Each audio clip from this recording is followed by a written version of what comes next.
Hello and welcome to the best football show. I'm Brian Baldinger. I'm your host. I'm here basically every day, breaking all these games down. Week 13 in the books. We're going to get to the Monday night game right here. I'm in my third floor office, NFL Films. Got screens all over the place. All kinds of stats coming out from week 13 here. We're kind of combing them, looking at them. But anyways, you can find me at Baldy NFL on all the social media platforms, Facebook, Instagram, X, Twitter, YouTube, TikTok. I'm all over. And you can find this daily football show, the best football show, wherever you can download your free Odyssey app. We'd like for you to like it and subscribe to it and really make it part of your daily habit, because all I do is watch these games and then just tell you what I see in very simple terms. My thing that people know me for is Baldy's breakdowns. I watch every game, and I try to give as much credit to as many different players when it's appropriate, and then also, coach some poor techniques and decisions up. And we're going to get to it because last night was a highly entertaining game. I think everybody – I kind of do some stuff in Denver for the All City Network, and I'm on TV there in Denver every week, and so I've watched every Bo Nix game. And I got to tell you, like last night you saw a terrific game from him. Terrific game. But the first 2 weeks of the season, he couldn't get the ball to a wide receiver.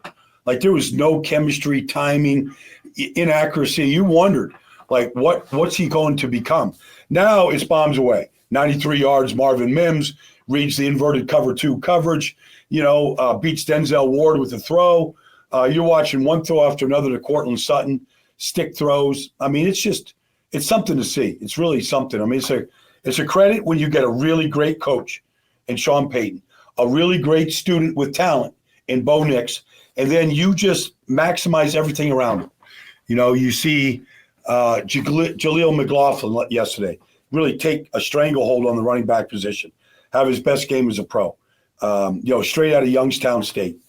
But really the plays that were made last night were on defense, on both sides. It started, when you look at Nick Bonito, who got his 11th sack last night. I think he's second in the league. I got to check it today, but I think he's second in the league with 11 sacks. He's not just a rising star. He's arrived. And then the pick 6, because he's more than just a pass rusher. Like he's an outside linebacker. He's in a curl flat right there. He makes a great read on a ball to Jordan Atkins, the tight end, pick 6. And then one of my favorite players in the whole league is the slot defender for the Denver Broncos, and that's Laquan.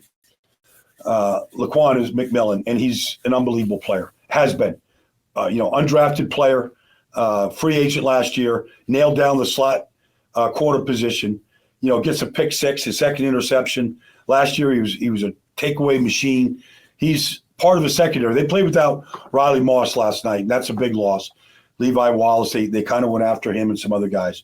But they're very good. They're a good defense. But, really, I guess the other story is just Jameis. Because Jameis can throw for 400 yards like he did. And Jerry Jeudy can go up and down the field. And they can throw a pick 6 and come right down the field and score a touchdown. But, the MO on Jameis is he's gonna throw some to both teams. We call him a double agent. And look, you can't utter a disparaging word about Jameis Winston as a person. He is a great person. He's a great leader. He does everything that you're supposed to do. Studies, prepares, leads, committed, all of it. He's a double agent. He'll throw him to Jerry Jeudy. He'll go up and down the field, stack up big yards, make the right reads, and then he'll throw some to the other team. And it has followed Jameis around wherever he's been now. It's started in Tampa, it went to New Orleans. Here he is doing the same thing right now in Cleveland. And he can look great. And then he'll just make that one error. And you see the anguish in his face. Anyways, Denver, very much alive right now and well. Let me just see something real quick here. I feel like this is a team, when you look at them right now, along with the Chargers, at 8-5 and winners of 3 in a row right now. After they had lost 2 in a row, 8-5, Bo Nix just keeps getting better and better.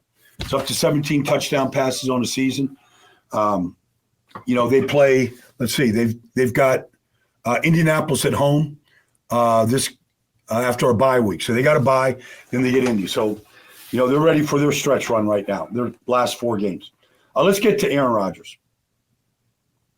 Aaron Rodgers had 16 incompletions on Sunday. None of them were worse than when they were at the 9-yard line on 3rd down, and he threw a pick 6 to Leonard Big Cat Williams. Never saw him. All right, and he threw the pick 6, and Leonard went 92 yards the other way. And instead of it being 28-7, became 21-14. But the play before, Garrett Wilson badly beat the corner in Seattle. And he's got he beat him so bad, it was almost like the guy fell down. And Garrett was all alone in the end zone with a lot of real estate. And Aaron overthrew him. And you're like, this is Aaron Rodgers. He can't do that. You can't miss this throw. Like, that throw should have been 28-7. And the Jets should have gotten their 4th win and still been on the fringe of this playoff thing. And he missed the throw. He missed Garrett Wilson on the opening throw of the game, a go route. He's got the corner beat, overthrows him. But I guess of the 16 incompletions, 7 of them went to Davante Adams. 7. This is Davante Adams. This was the greatest combination in the NFL. Aaron Rodgers to Davante. Like, they couldn't be stopped. They've been together well over a month now. 7 incompletions to Davante. Like, he's diving. He dropped the go route himself, he makes that catch 98 out of 100 times. Drops it. Like, it's just, it's bad football. And nobody wants to disparage, starting with me, nobody wants to disparage a Hall of Fame quarterback and a multiple-time MVP and Super Bowl winner and all that. Nobody. I don't want to do it. I want to do nothing but praise Aaron Rodgers. But you can't. He's just missing too many throws in tight games. You go back to the loss to Denver week 4 in the rain, just miscommunication, missed throws there. And even if you come down to the last drive, they're down, I guess they're down 26-21. Right, 26-21. They get the ball 5.5 minutes to go. They're at the 30-yard line. 1st and 10 at the 30. They got 2 timeouts. This is a gimme. I watched Sam Darnold do it in Minnesota against Arizona on Sunday. Take the team right down the field, score, win the game by a point. You're 1st and 10 at the 30. And with timeouts and at 2 minutes, and all you do is go backwards. And I guess the worst throw was an incompletion over the middle. Well, I don't know what he was doing. Breece Hall's on a check down, Devontae's on a cross, and he jumps and he throws, and there's no reason to jump. The pocket's fine, but he's just in a hurry to get rid of the football. And it just looks terrible. You're like, who's he throwing to, and why is he jumping to throw it? It's just, it's not Aaron Rodgers. And here the Jets are. It's just a shame. They should have had that thing. They should have had that game won at halftime, honestly.